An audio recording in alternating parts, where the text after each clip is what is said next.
HC की training में 18 new upgrades आ गई हैं। कैसे? क्योंकि कुछ ऐसी एडिशनल चीजें हैं, कुछ पुरानी चीजों को रीवैम्प कर दिया गया है। इससे फायदा ये होता है कि आप बेहतर सेल्स हासिल कर सकेंगे। एचसी सक्सेस कैंप स्टार्ट होने जा रहा है 2 अक्टूबर को।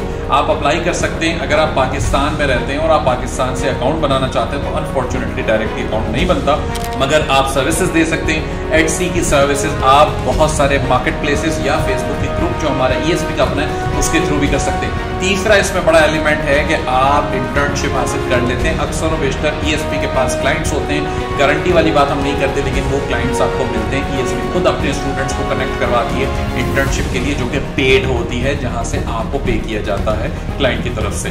तो इसको कंसिडर जरूर करें। एचसी स्टार्ट होने लगा है 2 अक्टूबर को सक्सेस कैंप, और आप अप्लाई कर सकते हैं ecomsuccess.pk/HCSC। तो आपके पास डिस्क्रिप्शन में लिंक आ रहा होगा, उस पर जाकर अप्लाई कर दें।